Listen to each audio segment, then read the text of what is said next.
Di sini saya akan menjelaskan tentang kondisi dan faktor-faktor terjadinya pelanggaran etika akademik. Banyaknya tindakan kecurangan akademik yang dilakukan di berbagai ranah akademik yang ada di Indonesia. Keadaan ini menunjukkan bahwa pendidikan Indonesia belum berhasil mencetak sumber daya manusia yang berkualitas khususnya. Pada dasarnya, kecurangan akademik dilakukan oleh mahasiswa dengan sengaja ataupun tidak sengaja dengan berbagai tujuan dan alasan. Adapun faktor-faktor yang mempengaruhi pelanggaran etika akademik. 1. Kebutuhan individu seperti korupsi karena alasan ekonomi. 2. Tidak adanya pedoman. 3. Perilaku dan kebiasaan individu, yaitu kebiasaan yang terakumulasi yang tidak dikoreksi.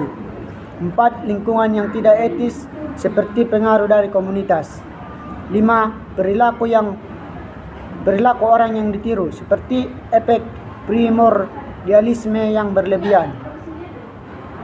Terusnya beberapa hal yang mungkin menjadi penyebab terjadinya pelanggaran etika karya ilmiah, antara lain: 1.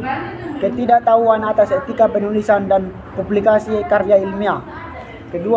Ketidakhati-hatian dalam penulisan karya ilmiah.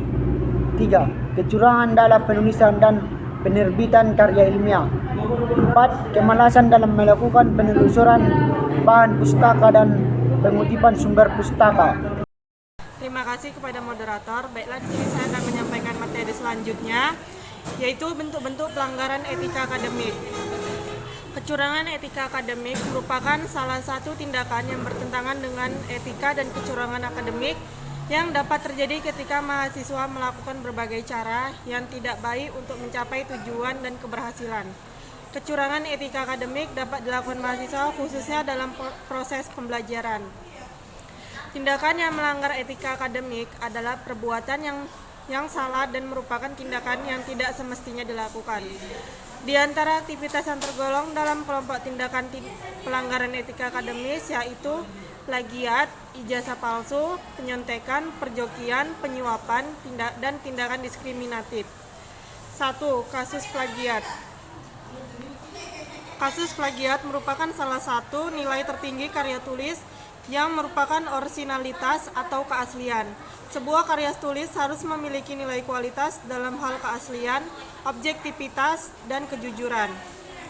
Dalam dunia akademik, terutama di perguruan tinggi, seluruh warga Civitas Akademika atau khususnya dosen dan mahasiswa diterapkan memegang teguh etika akademik yang berlaku. Kejujuran atau orisinalitas ilmiah dalam hal karya tulis termasuk dalam bingkai karakter. Plagiarisme secara formal termasuk perbuatan melawan hukum. Gejala yang terjadi adalah tindak pidana pencurian atas hak kepemilikan yang dimiliki oleh orang lain. 2. Ijazah palsu.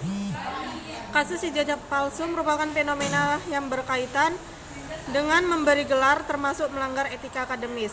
Penyalahgunaan ijazah pada umumnya bukan hanya dilakukan oleh orang-orang biasa, tetapi tidak menutupi kemungkinan terjadi pada kalangan pejabat publik. Membeli ijazah palsu atau gelar pendidikan termasuk pelanggaran etika akademik karena pada umumnya hal itu dilakukan semata-mata agar dihormati ataupun untuk mendapat pujian dan jabatan. Faktor-faktor yang penyebab terjadinya penyalahgunaan pemalsuan ijazah. A. Faktor strata sosial. Strata sosial akan mendorong seseorang untuk melakukan pemalsuan ijazah dikarenakan untuk pengakuan dari lingkungannya dengan gelar yang disandangnya disebabkan oleh adanya strata sosial di lingkungannya. B. Untuk memenuhi perekonomian dan jabatannya. Penggunaan ijazah palsu kebanyakan merupakan orang yang memiliki perekonomian menengah ke atas. Dengan adanya tindak pemalsuan beranggapan akan lebih meningkatkan perekonomiannya dan mensejahterakan kehidupannya ke depan, karena dengan memalsukan ijazah akan lebih cepat mempengaruhi kenaikan jabatannya yang akan mempengaruhi perekonomiannya. C. Pemahaman agama yang kurang.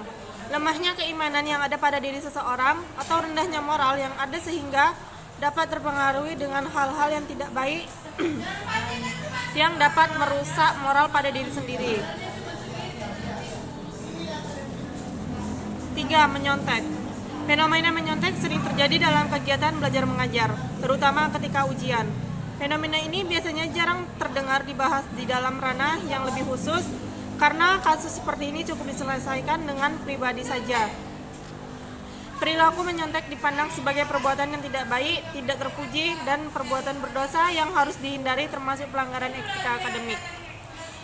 Kategori menyontek diantaranya adalah meniru pekerjaan teman, bertanya langsung kepada teman ketika sedang mengerjakan ujian, membawa catatan pada kertas atau pada anggota badan, menerima.